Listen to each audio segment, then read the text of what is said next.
Today, after a period of 1 year, I once again have the opportunity to welcome all of our distinguished guests to this event. The National Peace Symposium is an annual event held at the Beit al-Futuh Mosque, the largest mosque in Western Europe. It is one of the flagship events of the Ahmadiyya Muslim community, and this year marks not only the 10th annual Peace Conference, but also 100 years of the UK chapter of the Ahmadiyya Muslim community. The symposium was initiated to promote a greater understanding of Islam and other faiths, and aims to unite people of all colour, creed and religion for one ultimate purpose: the promotion of peace in the world. The event is attended by over 800 guests, and in the past 10 years it has been host to Secretaries of State, parliamentarians, diplomats, faith and civic leaders, as well as representatives from numerous charities and faith communities.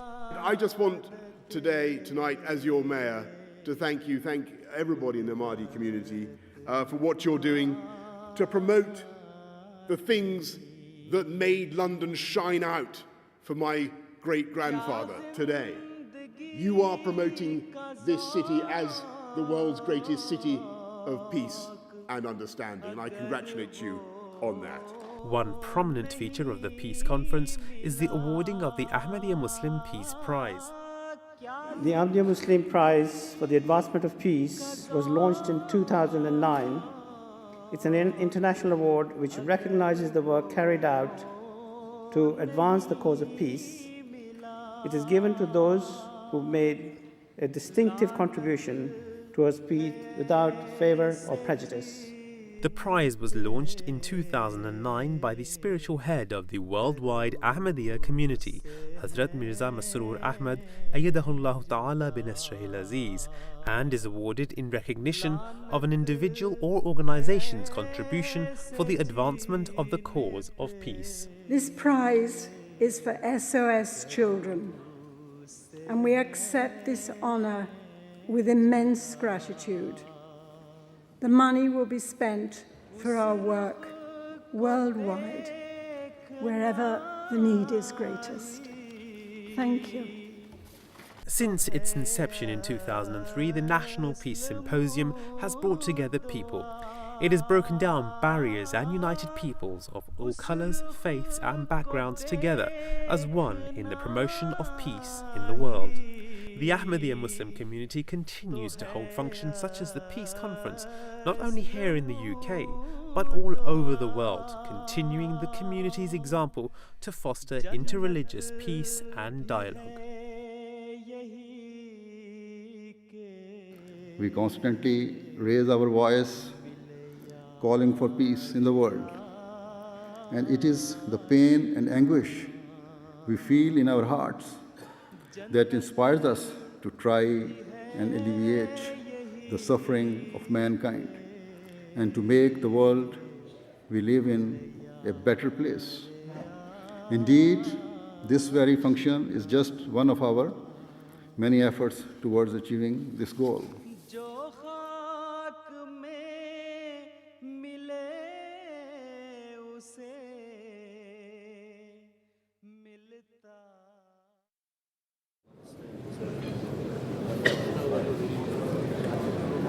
Assalamu alaikum, ladies and gentlemen.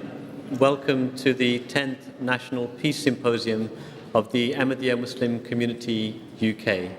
We start tonight's proceedings with the recitation of the Holy Quran in Arabic by Imam of the Beit al-Futuh Mosque, Maulana Naseem Bajwa, followed by the translation in English by Mr. Abdul Quddus Arif.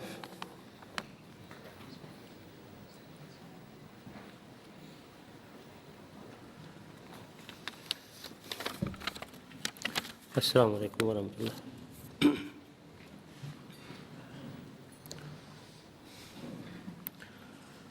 أعوذ بالله من الشيطان الرجيم بسم الله الرحمن الرحيم يا أيها الذين آمنوا كونوا قوامين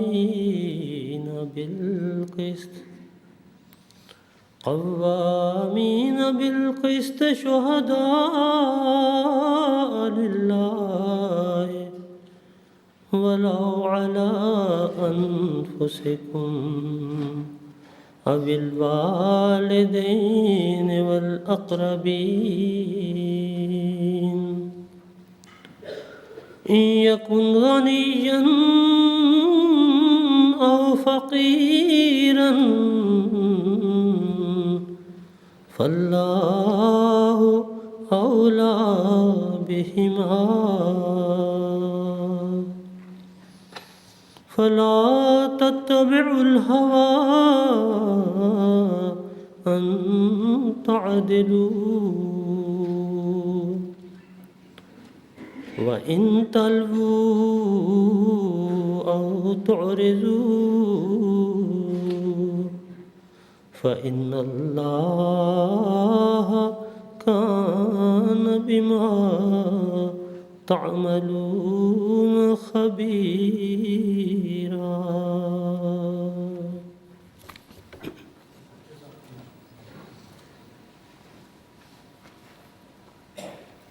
Assalamu alaikum wa rahmatullah. The verse recited before you is from chapter 4 of the Holy Quran, verse number 136. The English translation is as follows: I seek refuge with Allah from Satan the accursed. In the name of Allah, the most gracious, the ever merciful. O ye who believe, be strict in observing justice and be witnesses for Allah, even though it be against yourselves or against parents and kindred. Whether he be rich or poor, Allah is more regardful of them both than you are.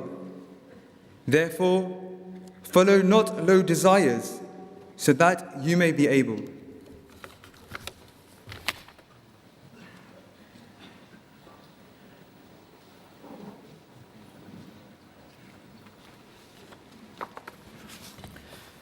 Jazakallah.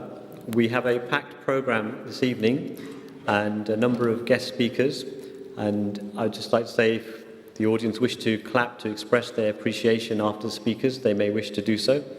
I would first like to invite the National President of the Ahmadiyya Muslim Community UK, Mr. Rafiq Hayat, to give the opening address.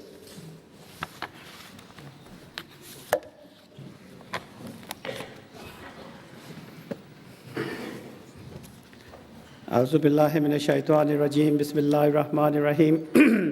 Respected Hazur, Secretary of State at Davy, MPs, Your Excellencies, Worshipful Mayors, Lord, ladies and gentlemen, Assalamu alaikum wa rahmatullahi wa barakatuhu.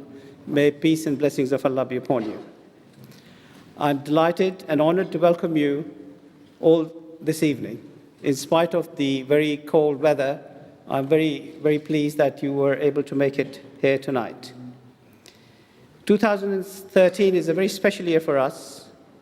Our Peace Symposium started in 2004, and with a humble beginning is now in its 10th year. The Beth al-Fatou Mosque, which for all of us feels new, is now in its 10th year. And the UK branch of the Ahmadiyya Muslim community is celebrating its centenary in 2013. In fact, the UK has a historic connection with the Ahmadiyya community, as some of you may be aware that our community is the revival movement within Islam, a movement that is now global and has tens and millions of members around the world.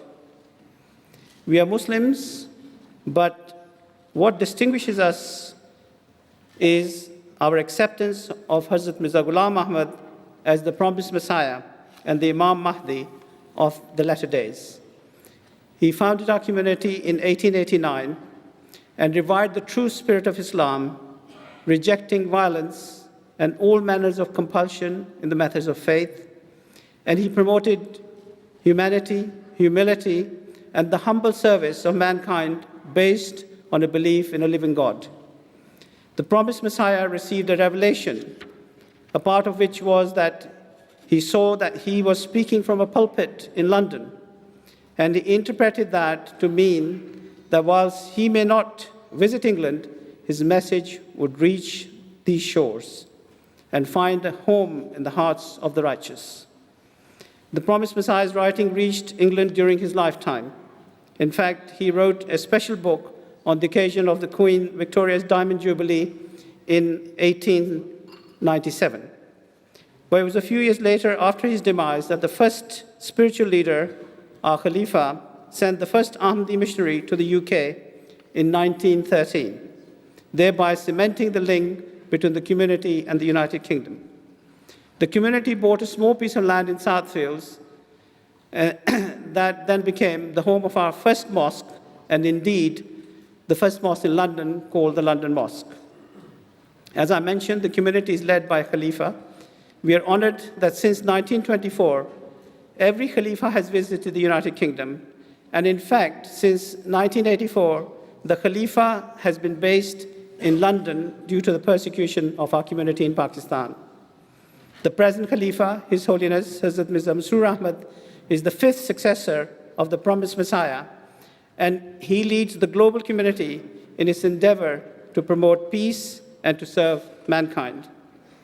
Throughout the past century, the UK community has been active in building bridges between communities and playing our role as an active citizen in the United Kingdom.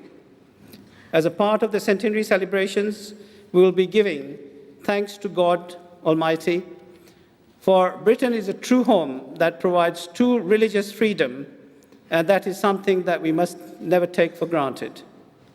We'll also carry out blood drives to help save lives, plant 20,000 trees to protect the environment, feed 10,000 homeless people, and raise £500,000 for British charities to help in whatever small way we can. We will not do this just this year, but hope to do this every year. For that is our duty, our responsibility, and we will ensure that our youth, our elders, men and women alike, will help out so that we can all play a small part in this. Ladies and gentlemen, our community has been in Britain over 2 world wars, through 3 Olympics, through England winning the Cup in 1966, and we have been here through the challenges and the triumphs of the past 100 years. Hence, here we are with you, doing our best to serve our country, its people, and humanity at large. We have done this not to please you, but to please God Almighty, because this is what Islam, our faith, has taught us. For it is our belief that the love of God that has the power to unite mankind, and it is this journey we invite the whole of the world, for this is the pathway to peace. This is the focus of our Khalifa, His Holiness Hazrat Mirza Masroor Ahmad, and through his numerous lectures in the past 12 months, including those delivered at Capitol Hill, the European Parliament, and through his letters to world leaders, both religion and political, he has continuously stressed the need for peace. His life has been a life of sacrifice and service, and we are delighted that he is here with us tonight. I take this opportunity once again to welcome you all and to thank you for coming and joining us this evening. God bless you. Thank you.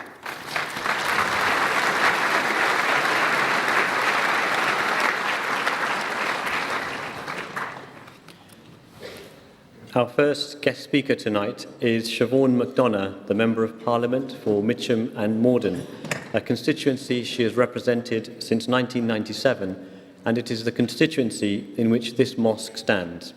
She currently serves on the Parliamentary Education Select Committee and is also chair of the All-Party Parliamentary Group for the Ahmadiyya Muslim Community, a dedicated constituency MP and a wonderful friend of the community, Siobhan McDonough.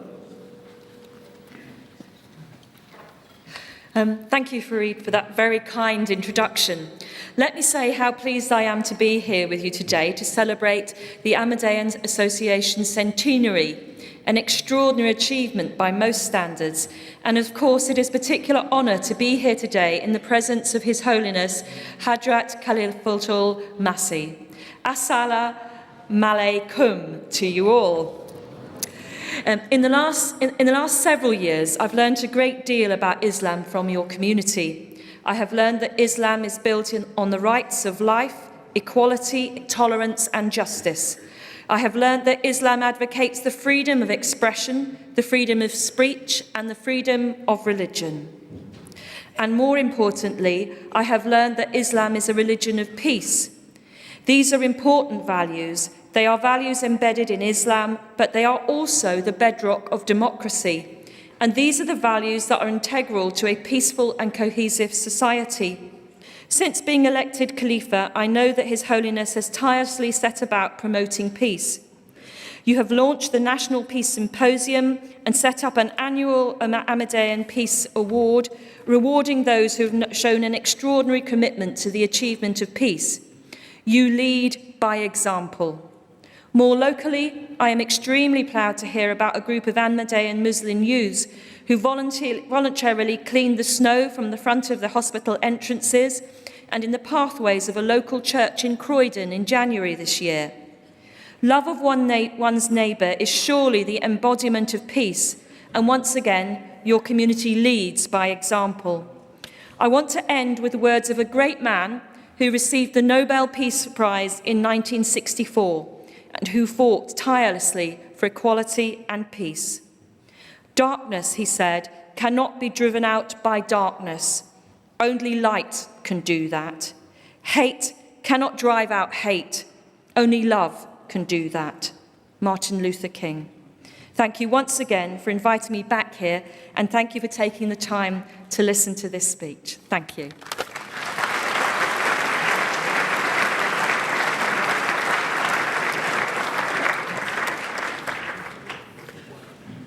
Our next speaker is Stephen Hammond, MP. Stephen has been a Member of Parliament for Wimbledon since 2005. I should point out that being the largest mosque in Western Europe means that we actually fall into two constituencies, and as a result, Stephen is also our local MP. He was Parliamentary Private Secretary to the Communities Minister and is now a Minister at the Department for Transport, a good friend of the Ahmadiyya Muslim community, Stephen Hammond, MP.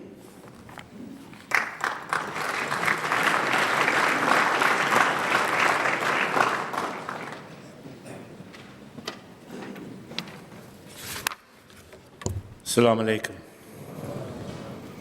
Your Holiness, Mr. National President, Your Excellencies, my Lords, Members of Parliament, distinguished guests, ladies and gentlemen. Thank you very much for that kind introduction. Mr. National President stated, of course, that your community has been here for 100 years, and I know that in the next month, His Holiness will have been Caliph for 10 years. And what a 10 years that's been from the Peace Symposium that was imposed here 10 years ago, through the numerous charitable and community events that you've taken part in that 10 years, and the numerous times that you have made these facilities available to the local community. I think in particular for those of us who are from the London Borough of Merton, you opened up this space for us to be able to celebrate our Olympic community winners and to award those games makers that came from this space. You're quite right, of course, that there are numerous events that have taken place in the last year to which the community contributed. I'm particularly keen to say also that on a more local level, those of you who know that the message that you quite rightly put out, your slogan, love for all, hatred for none, is even more effectively disseminated at the moment, as I see on so many cars as they drive round the constituencies and around London, a message that rings out from your community, not only from your actions, but from your words as well. I'm grateful yet again to have been asked to speak at the Peace Symposium. I'm delighted to be here, and I look forward to being here for many years to come. Thank you very much indeed.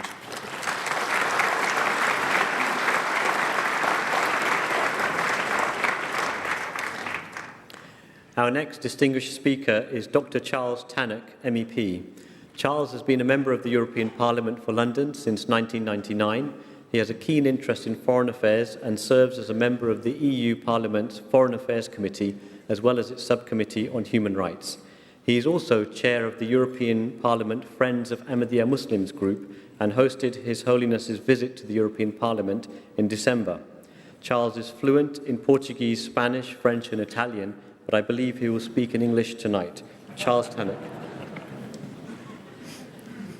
Well, thank you very much for that introduction. My lords, ladies and gentlemen, your Holiness, ambassadors, distinguished guests, fellow parliamentarians, this is a great occasion, the 100th anniversary of the Ahmadiyya community in the United Kingdom, the 10th anniversary of the Peace Symposium. This is my second visit to your mosque, but I did have a remarkable opportunity to host two events in the European Parliament, the last of which was in December of last year, when His Holiness graced us with his presence in the European Parliament, when we launched and founded the Friends of the Ahmadiyya community, and it was a very well attended and extremely successful event, and it raised the profile of the Ahmadiyya community within the EU institutions. In fact, the President of the European Parliament himself, who's an extremely busy man, actually made time available to come and meet us all and meet His Holiness and understand the whole plight worldwide and the good work carried out by the Ahmadiyyas. I myself, as the Foreign Affairs spokesman and Human Rights spokesman of the Conservatives in the European Parliament, first became aware of the Ahmadiyyas, not just through my constituency basis, because of course this is still my constituency being part of London, but also because of my work regarding religious freedom in the Muslim world, and in particular in Pakistan, where I had taken an interest in the Christians, and I became aware of the Ahmadiyyas suffering a totally unacceptable ban on their religious right to freedom to practice their peaceful religion in the way that they wish to do so in Pakistan, and very much in contrast with what happened in Bangladesh, another country that I'm extremely close to, who actually have improved matters in recent years. I have often referred to the Ahmadiyya Muslim community as a model community that exhibits the values of loyalty, respect, and peace, and I reiterate my belief that if others were as active and committed to peace, then I am sure that there will be much greater peace and stability in the world for all. Thank you very much.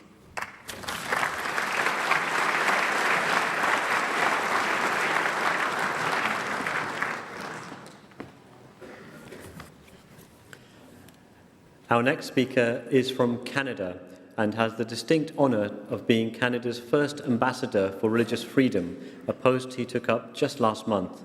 The Canadian Prime Minister announced his appointment from the Ahmadiyya Muslim community's mosque in Toronto, and we are delighted that his first public speaking engagement in the UK is also at our mosque in the UK. He gained his doctorate from the University of Edinburgh and is a passionate advocate of human rights. Dr. Andrew Bennett.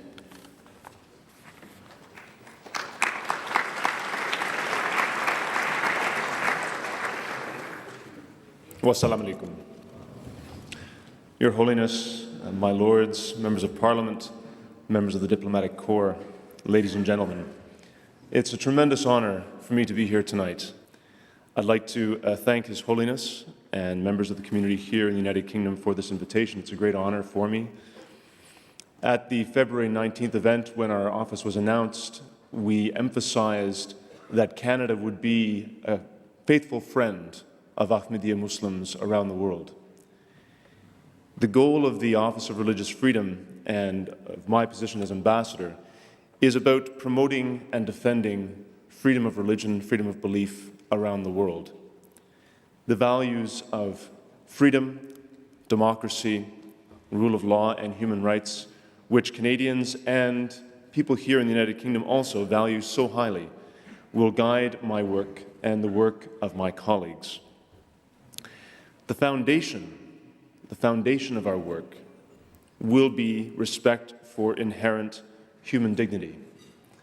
This work is not about theological disputes. This is not a theological issue that we're about. It's about humanity. It's a human issue. Human dignity will be at the center of this work. We will be there, and I will be there to speak out against religious persecution faced by Ahmadiyya Muslims in countries such as Pakistan. This week, I had the opportunity to be at a conference on religious freedom in Kazakhstan in the capital, Astana. And I had the occasion to speak with Kazakhstani authorities about the condition faced by Ahmadiyya Muslims in that country, where they are not allowed to be officially registered as a faith community. And we will continue to speak out on that issue subsequently to that trip. Indeed, the Office of Religious Freedom in the Department of Foreign Affairs, International Trade and Development in Canada will be there consistently to speak out against the persecution of all people of faith, whether they be Coptic or Chaldean Christians in Egypt and Iraq, Baha'is in Iran, or Rohingya Muslims in Burma. This is truly challenging work. But with the support of people of goodwill, we can pursue the truth and achieve the good. And that good must be rooted in peace. And so I thank you again, Your Holiness, for this wonderful honor. And I look forward to, I hope, working with many of you in the years to come, our great allies here in the United Kingdom, to pursue this work. Thank you very much.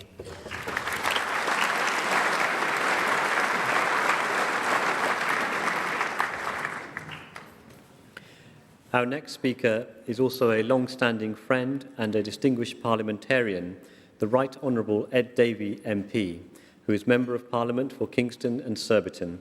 He has served as Minister for Employment Relations, Consumer and Postal Affairs, and is now the Secretary of State for Energy and Climate Change.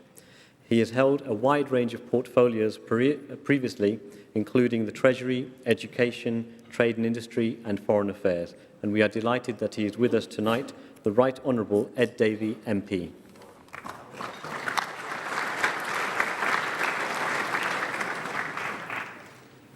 Assalamu alaikum. Your Holiness, ladies and gentlemen, it's a great privilege to be here again at your Peace Symposium. And I'd like to start by thanking and paying tribute to Your Holiness for inviting us all and for holding your 10th Peace Symposium and showing the leadership that you do here in the UK and around the world to bring people together of all faiths and none to champion peace. You help everyone understand each other better, and you teach us to look into our hearts, to make sure love is in our hearts, and that religious leadership you give on that message is very welcome, and we thank you for it. Of course, this is the centenary year of the Ahmadiyya Muslim community here in the UK, and so we're celebrating that as well as your commitment to peace. And I have the honour to be hosting and organising the event in the House of Commons later this year to welcome you and on a cross-party basis to celebrate and to congratulate you and the community. I hope we can, I'm sure we will, be able to do that in peace between the parties in the House of Commons. But as a Liberal Democrat here tonight, I have to remember and to think of Lord Eric Avery, who can't be with us tonight.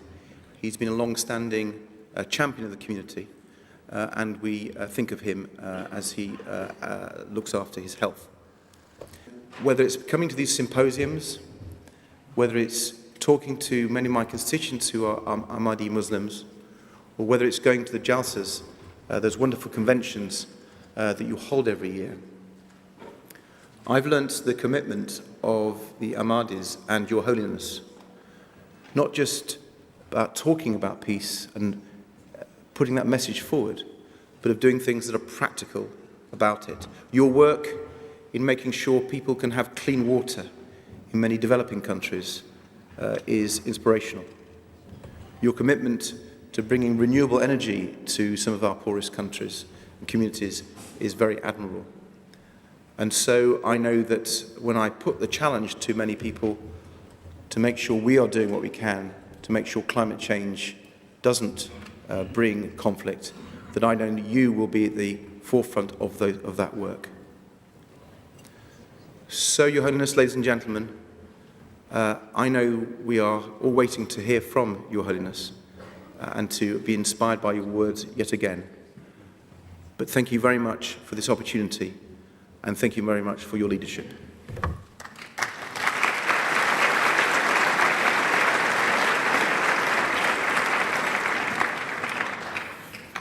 Tonight we have a number of distinguished guests who are with us. Time does not permit them all to speak, but I would like to recognise and acknowledge their attendance today, including Lord Muhammad Sheikh, Lady Sheikh, Councillor Ravi Govindia from Wandsworth Council, Mayor Adrian Knowles, the Mayor of Wandsworth, the Mayor of Merton, the Mayor of Farnham, Rushmore and Crawley, Lord and Lady Singh, Henry Smith, Member of Parliament, His Excellencies the Ambassador of Paraguay, the Ambassador of Lithuania, the Ambassador of Liberia, as well as Lord Tariq Ahmed and Lady Ahmed, Jane Ellison, Member of Parliament, Councillor Steve Lambritis, the Leader of Merton Council, and His Excellency the Ambassador of Liberia. We're also joined by a Welsh Assembly member, Muhammad Askar, as well as representatives from a number of countries, including Philippines, India, Mozambique, Colombia, and Brazil. We now come to the Peace Prize, and I request the National President to give the introduction to the winner of the Peace Prize.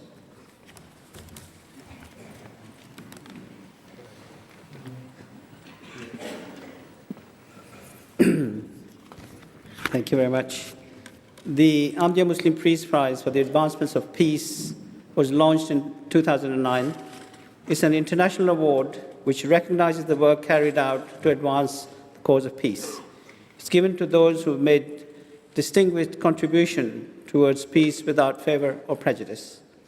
It gives me great pleasure to announce that the 2012 prize is being awarded to Dr. Boychi Adiji for outstanding work in the promotion of peace. Throughout his through his life-changing medical work, that he has provided hope and future for thousands of people. Dr. Boychi lives in America, but was born in Ghana and is a renowned reconstructive spine surgeon and a founder of the Foundation of Orthopedics and Complex Spine, a non-profit making organization that has provided orthopedic and spine care to thousands of people in Africa and the Caribbean. With £100,000 of his own money, he established this charity and has led dozens of teams of surgeons and clinicians to Ghana and Barbados and other countries to perform orthopedic surgical procedures and to train local surgeons in orthopedic techniques. The charity also educates and better equips local healthcare providers to meet the orthopedic needs of their patients. All surgery is provided for free or at a nominal cost to cover hospital expenses. There is never a charge for physicians' services or for any services or products provided by the organization. As a result, Dr. Boychi's work, many patients have regained their health and resumed gainful employment, and children have resumed academic and unrestricted recreational activities. We salute his work and are delighted to honor him. We will play a short video about his work, and then I'll request His Holiness to present Dr. Boychi Adiji the prize that consists of the trophy, a certificate, and a cheque of £10,000.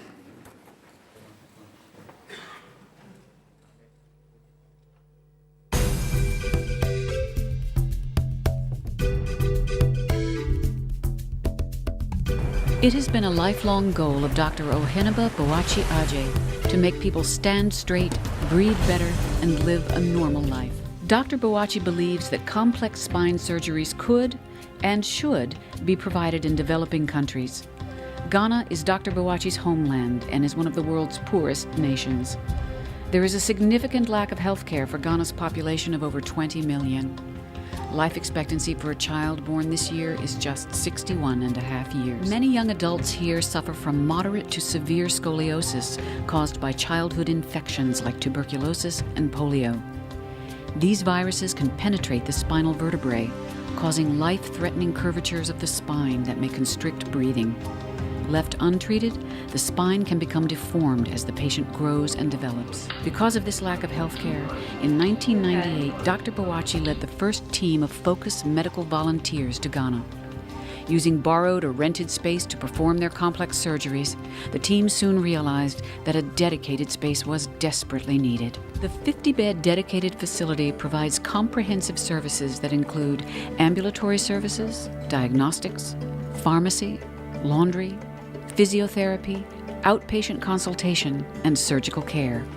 The hospital features one state-of-the-art surgical suite with 2 operating rooms. It is the most advanced of its kind in West Africa.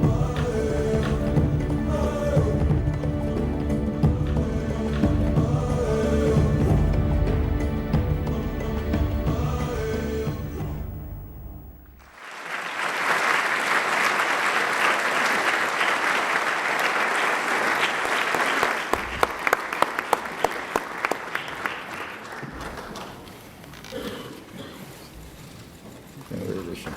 Thank you.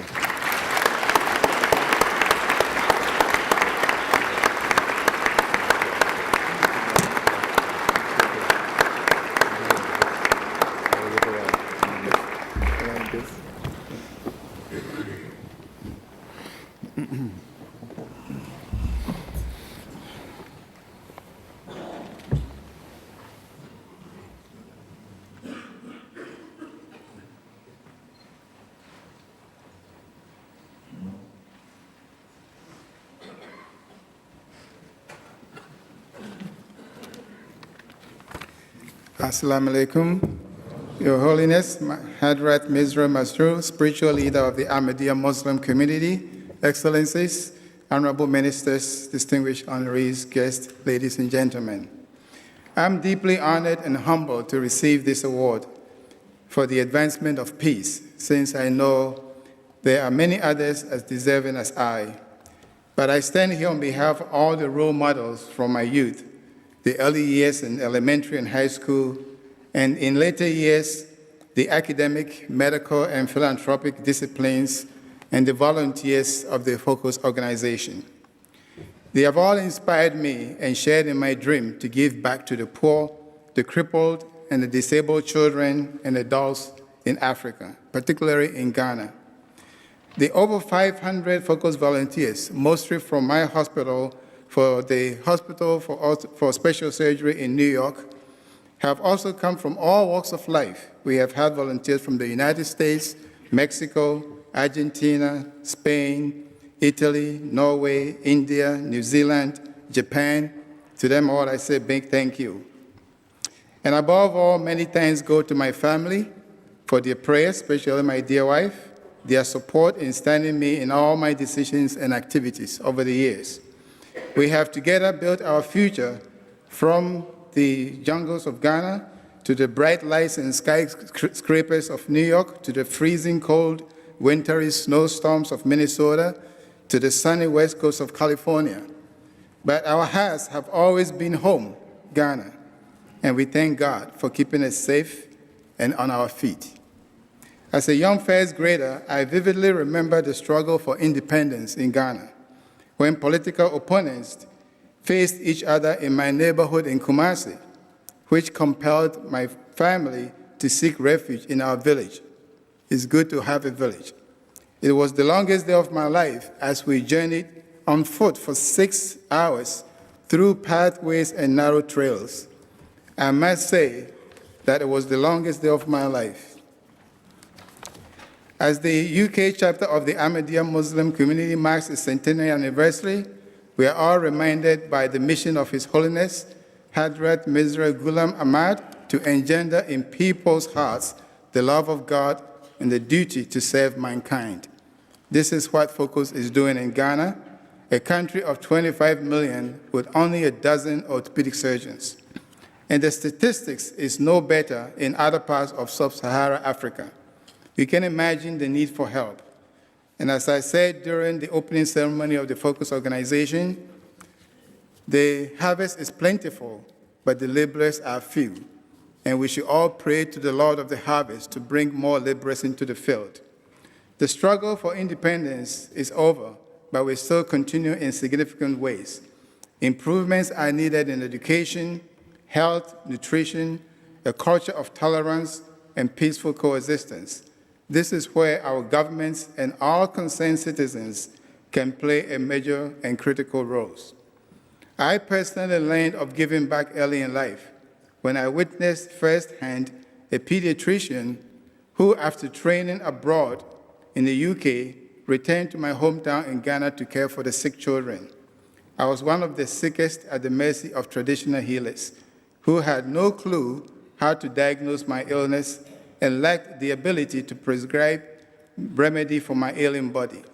But I'm alive today, thank God, because one UK-trained Ghanaian pediatrician decided to come back home to set up medical practice in my hometown.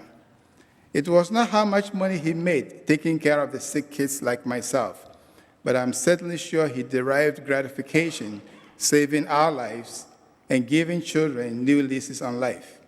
He was happy that we were happy. And the greatest philosopher, Aristotle, said, happiness is in the participation of something that brings fulfillment, and fulfillment is found in helping and serving others. And the Nobel laureate, Albert Schweitzer, who established a hospital in Gabon, believed that service is our destiny and said that the only ones among us who will be really happy are those who have sought and found how to serve. We hope the Focus Orthopedic Hospital in Ghana will provide the needed orthopedic care for all who come to us, as well as educate and train the local professionals and develop the orthopedic workforce for the future, not only in Ghana, but in Africa and beyond. We all need to remember our roots and give back. I'd like to thank the Ahmadiyya Muslim Mission, the board for selecting me for this award, and I wish everyone here and the nations of the world peace and prosperity. God bless you all and enjoy the rest of the evening.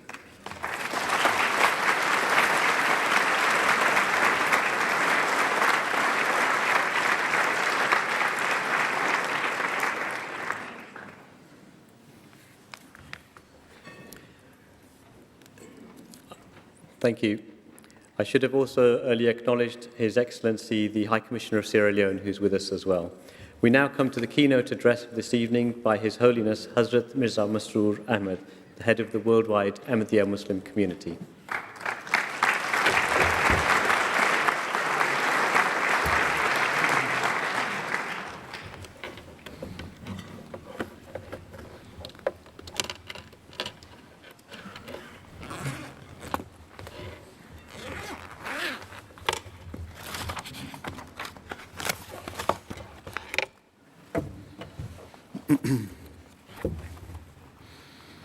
أشهد أن لا إله إلا الله وحده لا شريك له وأشهد أن محمدا عبده ورسوله أما بعد فأعوذ بالله من الشيطان الرجيم بسم الله الرحمن الرحيم. All distinguished guests, Assalamu alaikum wa rahmatullahi wa barakatuh. Peace and blessing of Allah be upon you all. I would firstly like to thank all of you, our respected guests, for accepting our invitation to attend today's Peace Symposium. All of you, whether attending for the first time or if you are our old friends, are very welcome. We are truly grateful that you have enlightened this event with your presence. The majority of you are non-Muslims, and so I particularly appreciate your gesture in coming, considering that you are all aware that the Ahmadiyya community is an Islamic sect. Generally speaking, attending the function of another group, irrespective of religious differences, is not rare or all that significant. We often find people who, despite differences of belief, are able to develop very close friendships with one another due to their open hearts and broad-mindedness. Nonetheless, there are a number of reasons why your attendance is particularly praiseworthy and significant. Firstly, the very fact that you have accepted the invitation of a Muslim group is significant. Secondly, the fact that you are willingly attending a function taking place within the complex of a mosque is noteworthy. And thirdly, the acts of certain so-called Muslims have led a fears or reservations developing in the hearts of many non-Muslims. Bearing all of this in mind, we extremely appreciate that you have taken this kind and considerate step. Our old non-Ahmadi friends are well aware that the Ahmadiyya community practices exactly what it preaches, and that whatever we say and do is based on true Islamic teachings, which are of love for all, hatred for none. However, as I have said, we also have some new friends in attendance today, and it is quite possible that they may harbor some doubts or suspicions about us or about Islam. And so I would like to reassure them from the outset. The truth is they will hardly find anyone or any group who is more opposed to cruelty, extremism, and injustice as we Ahmadi Muslims are. To establish the highest standards of love, affection, and brotherhood are our objectives. With these words of introduction, I now turn towards the main theme of tonight's event. Each year, the Ahmadiyya Muslim Jamat in the United Kingdom organizes this function as a means to express and show the people of the world that we desire and strive for a world filled with peace. In order to attain this wonderful objective, we also acquire your help and support. Thus, today, we have joined together to remind ourselves about the importance of this aim. To strive for peace is a noble ambition and is something that the world has always stood in great need of. If we look at the situation of the world today, we realize that now, more than ever, it is a pressing and urgent need of the time for us to seek and pursue peace and harmony in the world. During the past 4 or 5 years, the various disasters and forms of unrest that have occurred or are occurring have led directly to an increase in restlessness and disorder. There is no doubt that with each day that passes, the peace of the world is ebbing away. We cannot attribute the world's lack of peace on just 1 or 2 factors. In fact, there are multiple reasons which are all contributing the increasing disorder. I shall name just a few. The world's economic crisis has contributed hugely to global unrest and increased frustrations amongst the masses. Another major cause of division is internal power struggles within countries. And then, in many nations, the rights due to members of the public are being unjustly usurped. Another factor is that some parties seek to demonstrate their power and might by treating others extremely cruelly. Further, a root cause of division is a lack of justice in the world. This is leading directly to a complete lack of mutual confidence and trust.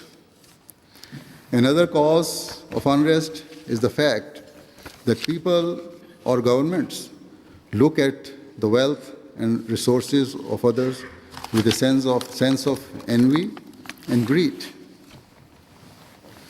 In fact, they do not limit themselves to the envious glances, but actually seek to seize what is not rightfully theirs. As I said, there's a long list of reasons why the world is being consumed by hatred and disorder, and I have only mentioned a few.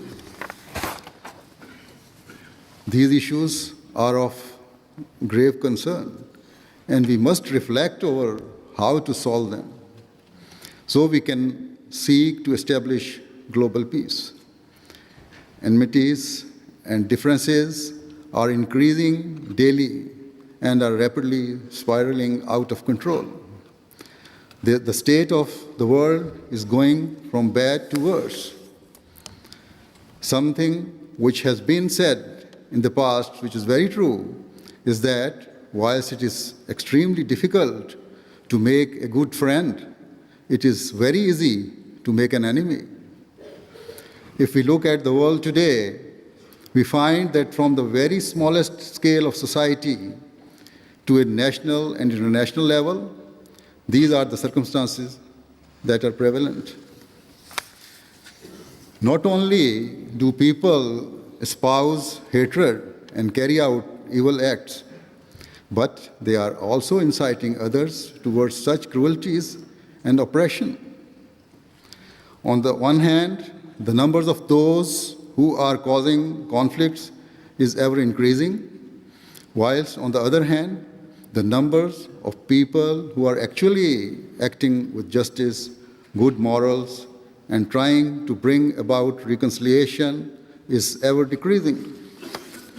With this backdrop, I say again that the Ahmadiyya community remains constantly engaged in striving for better society, and so today's event is also being conducted in an effort to promote true and long-lasting peace. For the past 5 or 6 years, I have warned all of those within my reach about the deteriorating state of the world. I have repeatedly said that the worsening financial and political climate is leading the world towards the most horrific destruction. It is quite possible and even likely that the path the world is treading will culminate in a terrifying world war. More than 65 years have passed since the last World War, and I fear that people have forgotten the unparalleled levels of devastation and destruction that it caused. In that global war, more than 70 million people were killed, the majority of whom were innocent people who were dragged into the war unwillingly. Just a few months after last year's Peace Symposium, I traveled to the United States and was invited to address members of Congress at Capitol Hill. Apart from the politicians, a number of important think tanks and academics were also in attendance.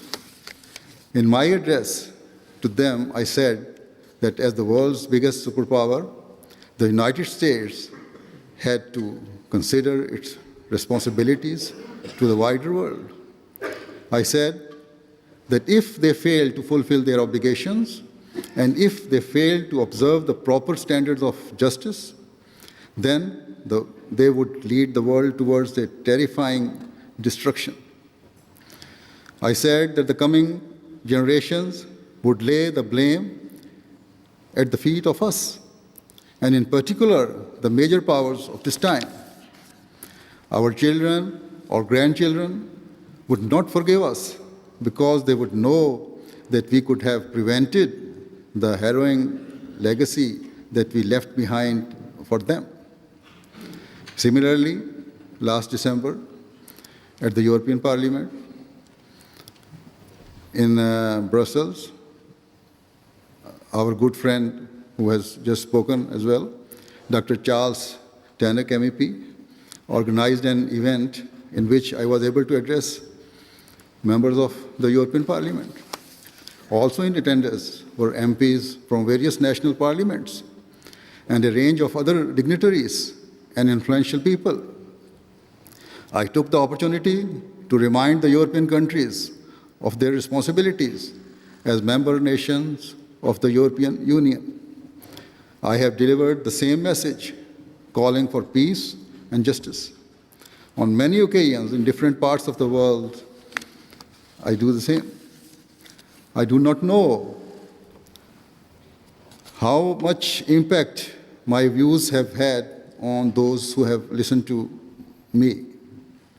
And I am not aware to what extent they are working towards developing peace within their own circles of influence. Nevertheless, I will, God willing, always continue to carry out my task and my responsibilities of promoting peace, tolerance, justice, and compassion to the corners of the world.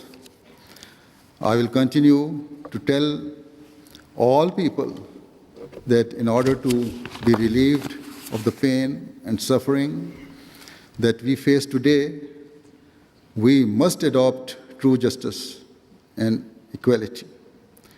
What is actually meant by justice and what does it require? I shall now answer this question based entirely on the teachings of the Holy Quran. The Quran teaches us that all people must display absolute justice and bear witness in the name of Allah, even if they are forced to give evidence against themselves, their parents, or their loved ones. Further, the Quran teaches that a person must not let the enmity or hatred of any nation incite them to act unjustly. Rather, they should always act in a fair and equitable manner because that is the standard required by our loving God. In order to develop peace, it is necessary that we first establish these standards of justice. However, when we analyze today's world, we find that such moral standards are not being implemented anywhere at any level. Indeed, it is with regret that I have to admit such standards of fairness have been long forgotten even by the vast majority of Muslims to whom these teachings were given.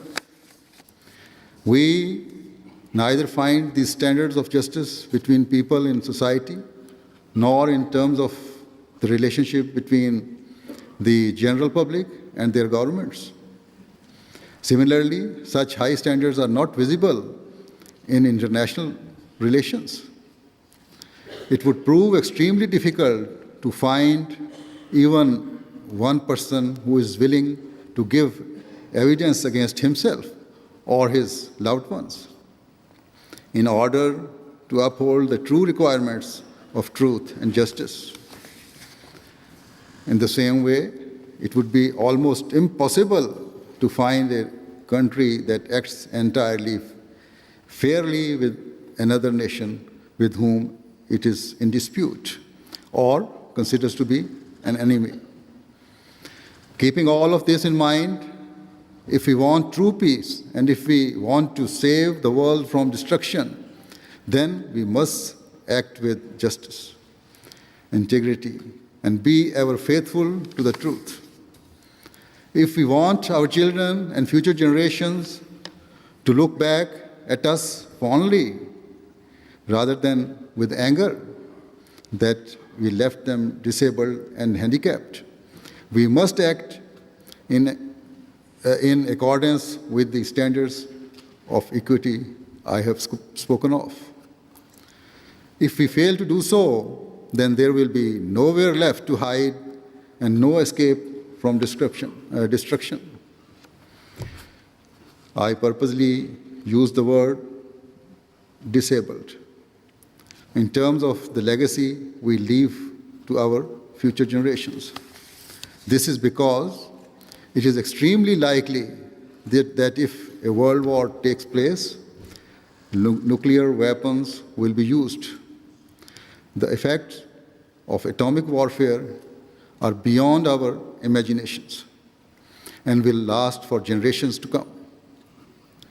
Therefore, the standards of justice I have described needs to be implemented across the board, not just by Muslims, but also by non-Muslims and all nations. No one will be spared. The effects of a nuclear war will be devastating because its path of destruction will be impossible to contain. The people of the East and the people of the West will be affected. Whilst it is true that current indications suggest that a world war is likely to ignite from Asia, the truth is that the West will not be able to stay away from it. To illustrate this point, we should look at the escalating conflict between North and South Korea. Their relations are fast deteriorating, but even though it lies thousands of miles away, the United States has become directly involved. North Korea has threatened not just South Korea, but also America. North Korea is known to have nuclear weapons and has not been shy in threatening to use them. It appears that North Korea does not really care about or understand the consequences of its actions and is trigger happy. This is why just last week the United States announced it was strengthening its missile defense system on its west coast. All major parties, including Russia and China, have recently condemned North Korea.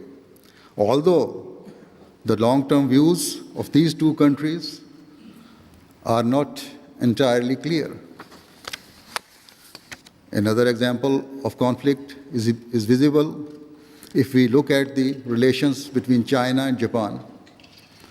Over the past few months, a dispute over who owns a series of islands in the East China Sea has intensified.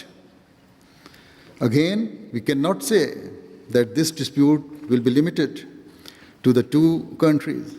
Rather, it is quite possible that America will become involved in this conflict as well.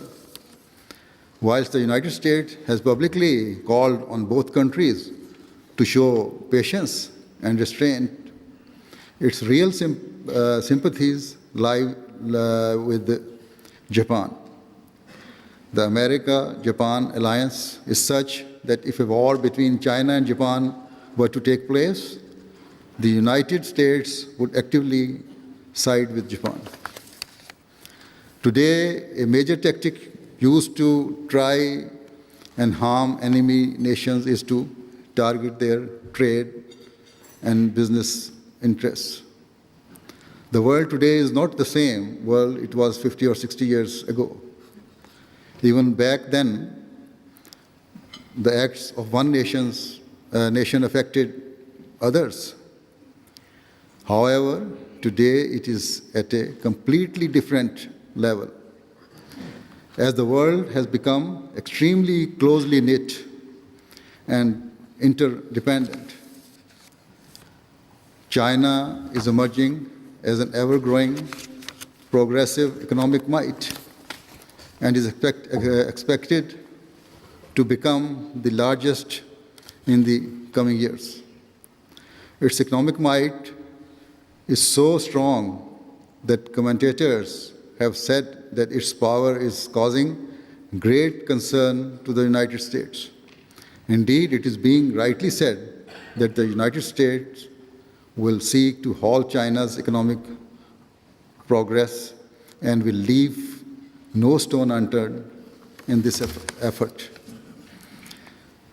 Given this, it is possible that China will be somewhat cautious and show restraint in its dispute with Japan, but there are no guarantees to this. Sometimes, when weaker parties are threatened or cornered, there often comes a time when they see no route of escape other than through aggression, and so they become even more dangerous. Perhaps because of foreseeing and considering America's attitude and policy and its ultimate possible effect on other Western countries, China has started exploring new markets. As in recent years, we see that China has invested a great deal in Africa and in developing countries. So its economic interest in that part of the world are widespread and deeply ingrained. As a side note, I should also say that if African countries realize their importance, it is quite possible then that in the event of a war between Western and Asian countries, Africa could become a place of safety and refuge. In short, the dangers faced by today's world are extremely alarming. We must always remember that a tense state of affairs has the potential to very suddenly explode or inflame.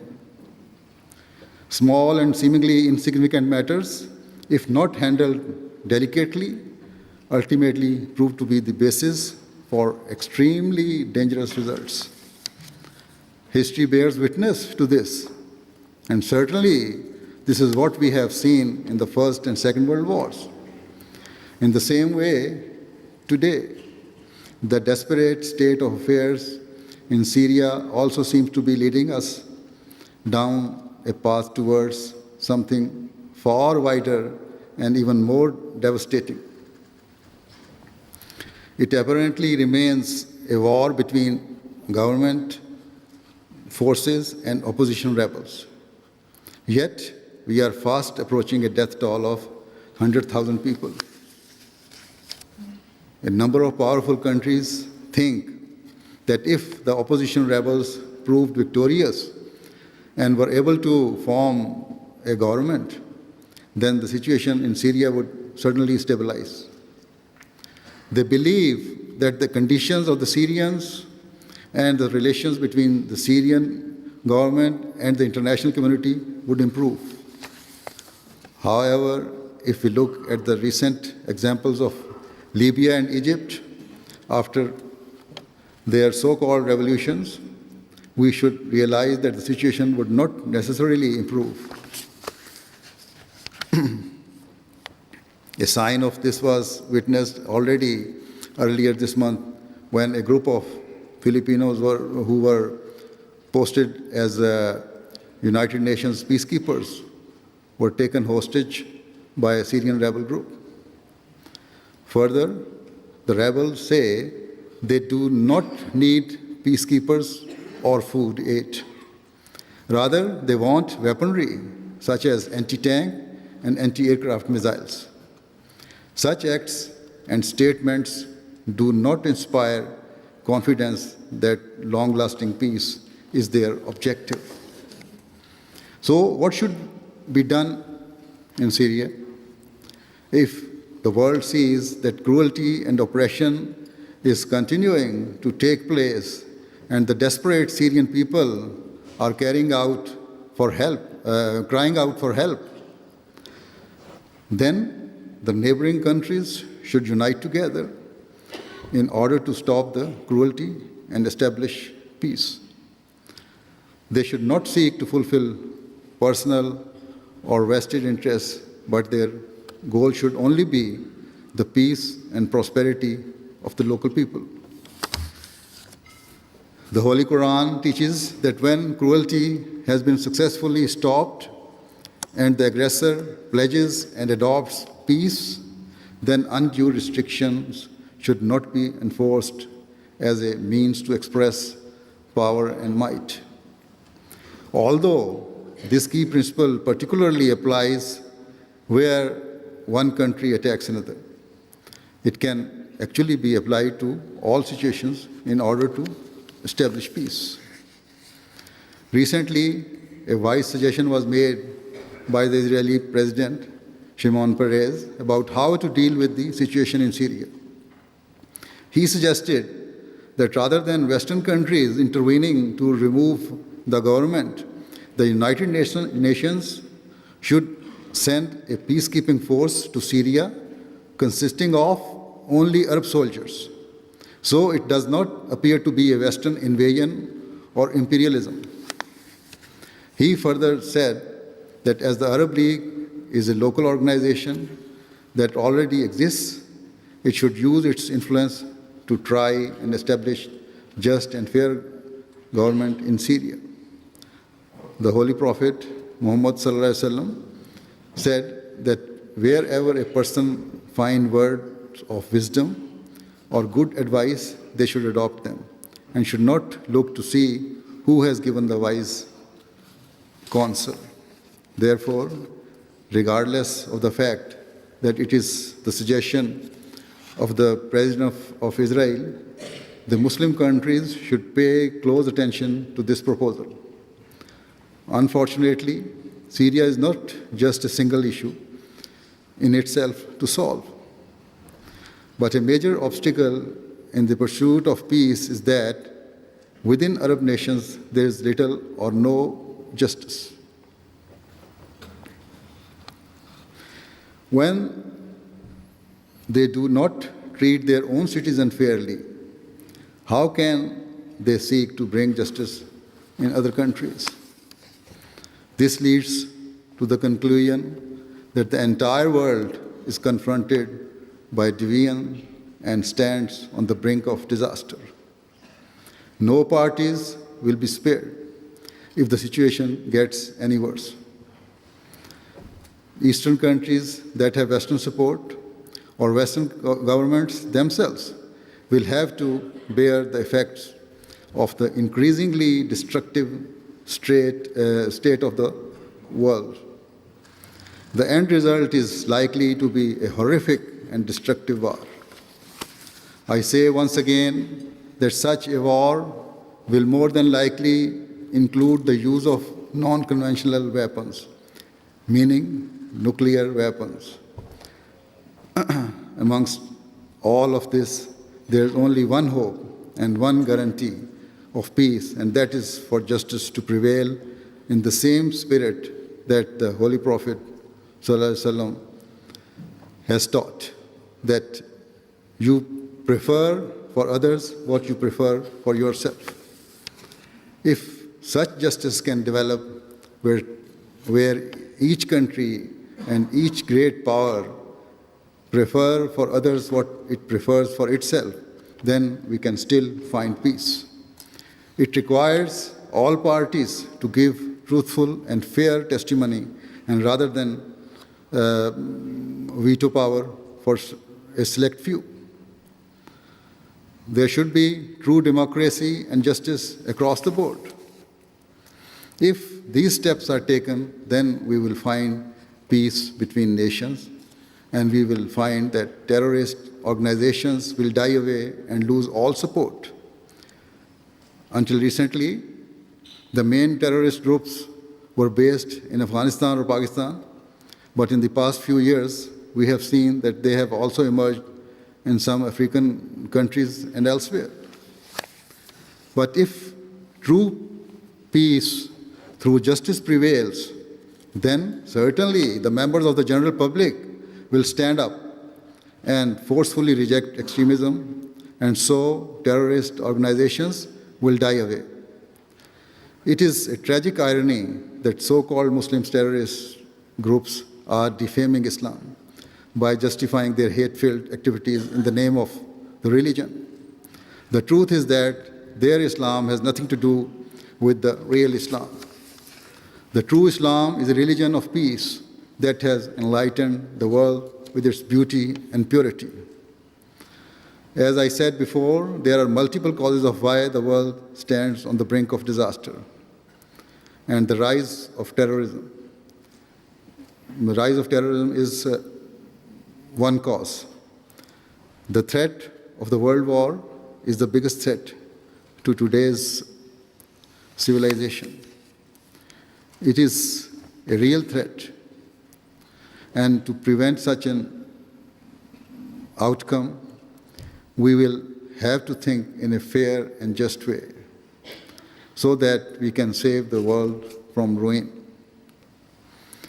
It is noteworthy that one of the biggest causes of today's lack of peace is the current financial circumstances of the world, which have become extremely strained over the past few years. In a very recent interview, the Prime Minister of Luxembourg said that today's economic climate was the same as was faced by the world prior to the First World War. He added that the desperate financial circumstances at that time were a major cause of the war. Whether others agree with him or not, in my view, his analysis is correct. Indeed, I would go further to say that today's world situation is also very similar to that which prevailed in the years preceding the Second World War. The words of warning given by Luxembourg's Prime Minister are something that we should consider very seriously and pay urgent attention to. The Prime Minister said, "Anyone who believes that the eternal issue of war and peace in Europe has been permanently laid to rest could be making a monumental error. And so we should not sit here and only be concerned at the prospect of becoming involved in wars that are taking place in Asia, but we should also be extremely concerned about the problems on our own doorsteps. If we look at Europe's own financial crisis and its long-term effects, we see that it is causing restlessness to spread within Europe's population. And this anxiety is increasing at great speed.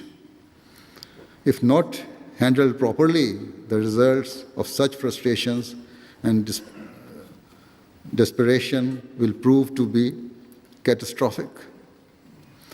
Thus, it is the duty of all powers to fulfill the requirements of justice and to unite together. All parties need to increase dialogue and open the lines of communication so that they can peacefully discuss the best means to solve the problems of the world. These steps are necessary so that global peace can be established. It is my prayer that Allah grants the people of the world the ability to do this. Before concluding, I would like to take this opportunity to offer my heartfelt congratulations to Dr. Boache Ajay, the winner of this year's Ahmadiyya Muslim Peace Prize. I was very pleased to hear of all of his services to humanity. With these words, I would also like to thank all of the guests once again for taking the time and effort to join us today. I hope and pray that you have enjoyed and benefited from this event. May Allah bless you all. Thank you again. Thank you very much.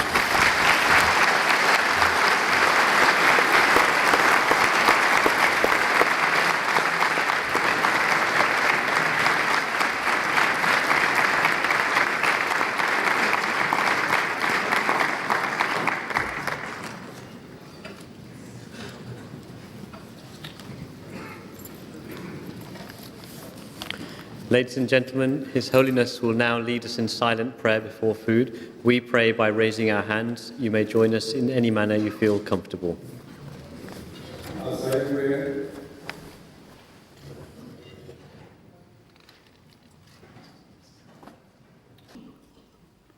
Ameen. After the meal, many of the guests attending the conference had the opportunity to speak to Hazur Aqdas.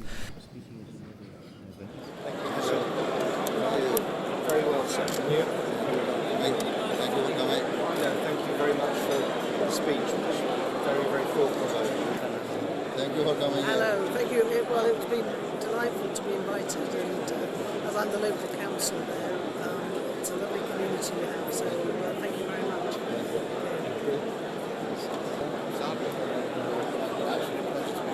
Thank you very much for coming here. Really good. Thank you very much. Nice to see you. Where are you from? Sri Lanka. उन्हें मिलके मन शांति मिलती है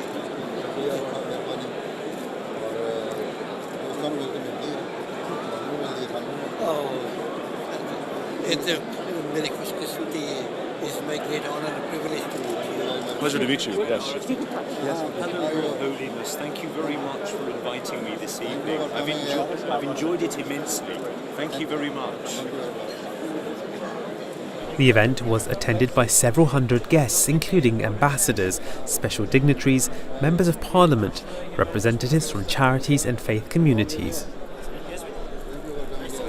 His Holiness has a huge breadth of knowledge about, obviously, the Ahmadiyya community, about what is going on internationally. I just saw him talk to a representative from the Canadian government, and he seemed on top of what was happening in Canada, in all sorts of countries, talking about the faith in Africa. So he's a man of great knowledge. Well, I think His Holiness and the Ahmadiyya community are expressing the core of their faith in being active in promoting the cause of peace. Love for all, hatred for none is one of the key teachings of the Ahmadiyya community. And I think sharing that with everyone here in the UK, but also with all the people invited, whether it's politicians like myself, or whether it's community leaders or other faiths, or ambassadors from countries around the world, I think that is important, that we're engaging, discussing the issue of peace and how we can all now, different ways, play a part in making sure that we have peace in our world. It's an extraordinary cross-section of people who are brought together here, of all faiths, of lots of parts of civic society. And, I think that, to be honest, any organisation just getting that many people together, exchanging views, getting to know each other, that's a good thing in itself. Well, His Holiness's speech depicted a pretty somber world, and I think that's a wake-up call for all of us about the challenges to international peace and security and the economic challenges the world is facing. Hazur then proceeded to the exhibition hall at Beit al-Futuh, where he met with representatives from Britain's armed forces and academics. Hello, please. Good evening. Have a seat. How is everybody? This included Commander Eugene Morgan, commanding officer of HMS President, Captain Doug Spencer from the Royal Marines, and Professor Malcolm Giles, Vice-Chancellor of the London Met University.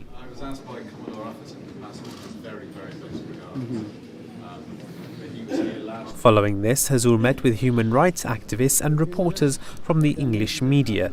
Please have a seat. This included journalists from the Daily Telegraph, Independent, and the BBC. Yes, I do. A little bit.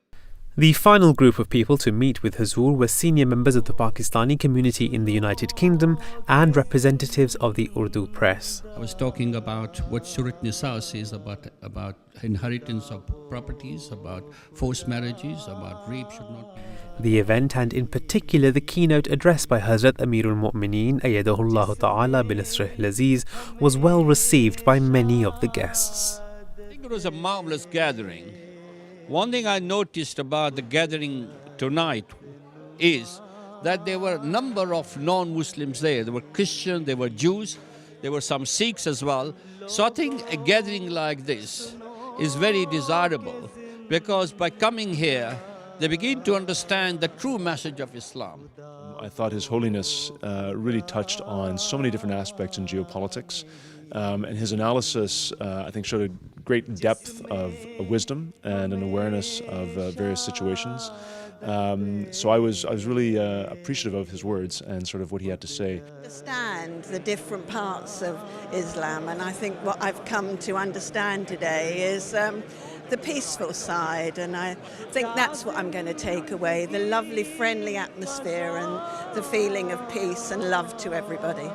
We can only see a peaceful world if we see a just world as well, and therefore I do think it's incumbent upon all religious leaders to remember the core of what their faith is telling them, and that should be about peace, that should be about social justice, that should be about doing what is right in the eyes of God. What makes me come to see all of you is the message of peace, the message of brotherhood, the message of affection among people, among different cultures, different races, different creeds. We can all live together in peace.